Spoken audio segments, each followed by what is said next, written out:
Olá, galera! Essa é uma aula sobre o capítulo 6, que ele fala sobre o ser humano. E toda essa construção do ser humano, ela sempre foi estudada pela filosofia.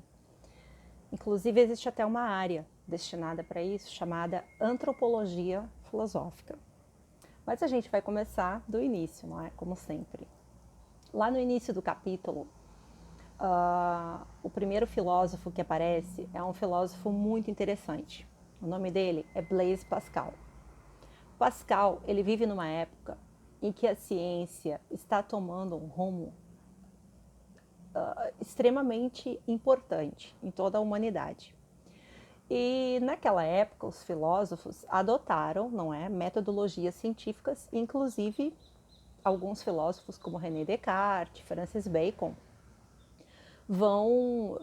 Descartes, por exemplo, inventa o método cartesiano, escreve o discurso do método, onde ele fala sobre metodologia científica, enfim. Então, são muitos filósofos que vão escrever de forma muito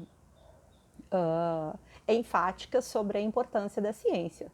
Francis Bacon vai falar sobre a importância do método científico, vai desenvolver a teoria dos ídolos, que é onde ele fala sobre os enganos, não é, que a humanidade comete, indo atrás de ídolos e nem sempre levando em conta a ciência, não é?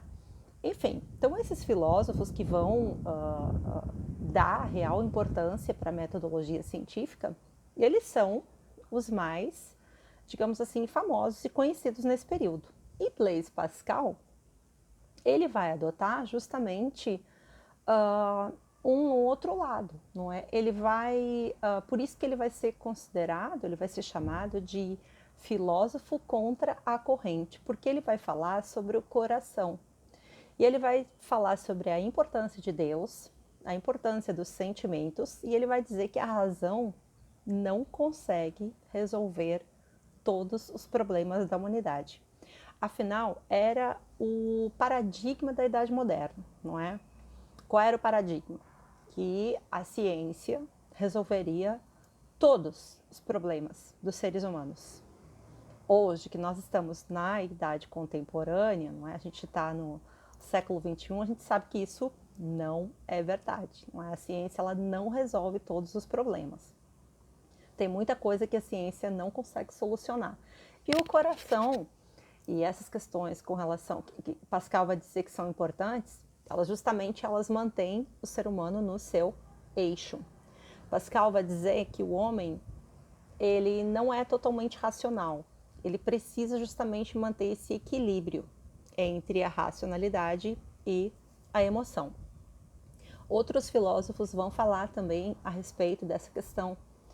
E o capítulo fala inclusive sobre Jesus, não é?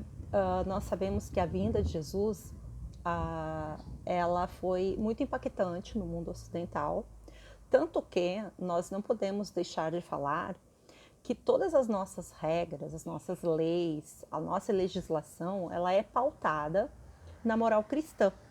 E isso é tão interessante da gente pensar, que a gente às vezes não pensa sobre isso.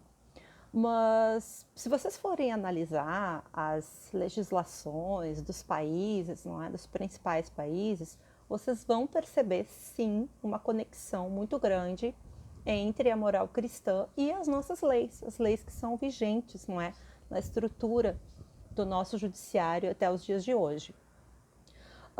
Jesus, então, e todo esse aspecto moral cristão vai contribuir também para a construção dessa dignidade do ser humano. Toda a moral cristã, ela é uma moral que fala, não é, sobre essa transformação do ser humano, num ser melhor, num ser mais digno, não é?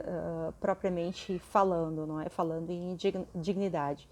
Pico della Mirandola, ele fala justamente sobre essa construção da dignidade e ele fala que o ser humano, ele é o único ser que consegue construir a dignidade porque ele tem a sua vontade, o seu arbítrio. Então nós somos pessoas que podemos escolher se vamos ser dignos ou não, se vamos ter caráter ou não. Isso é tão interessante da gente pensar, principalmente quando a gente pensa nas pequenas coisas. Por exemplo, nós estamos vivendo um período de quarentena, não é? Será que eu estou ajudando com as tarefas domésticas? Será que eu estou sendo uma pessoa melhor? Será que eu estou sendo um ser humano digno, né? Com todas essas dificuldades, esses desafios que nós estamos vivendo nesse momento? E são perguntas interessantes, são perguntas que nós precisamos fazer, não é, para nós mesmos. Será que eu estou me tornando um ser humano digno? Será que eu estou, através do meu arbítrio, da minha vontade, construindo um planeta melhor? Quando a gente chega na filosofia alemã, ali na Idade Moderna, o capítulo vai trazer o filósofo Scheler, que ele vai falar também sobre essa questão. Ele vai falar sobre o conceito de espírito, essa construção do ser humano que na verdade não é nem um ser totalmente material, nem é um ser totalmente imaterial. Ele vai falar de um tríplice aspecto, na verdade, não é? E essa questão, para os alemães, ela é estudada, e o conceito que eles vão abordar é o conceito de ente. O que seria o ente? É exatamente esse conceito do aspecto que não é material do ser humano. E essa transformação da pessoa, ela se dá também, a pessoa nunca consegue ser uma coisa só. Por mais que a pessoa seja extremamente científica, racional, enfim, ela em algum momento da vida ela pode se apaixonar, ou pode cometer alguma besteira, ou pode... Enfim, nós não conseguimos ser 100% razão e nem tampouco 100% emoção, não é? Por final, tem um filósofo também alemão, Kässerer, ele fala sobre a questão dos símbolos. O capítulo traz a questão da coroa britânica como um símbolo, que na verdade ela representa muito mais do que o objeto em si. Claro que o objeto da coroa ele é valioso, mas representa toda a soberania, não é, da monarquia da Inglaterra e, na verdade, do Reino Unido, não é? E essa questão da simbologia ela é importante para entendermos a construção também, como o ser humano ele vai se construindo através de símbolos. E nós não conseguimos nos dissociar também dos símbolos, não é? Todos nós vamos crescendo, nos tornando quem somos através justamente desses símbolos, segundo esse filósofo.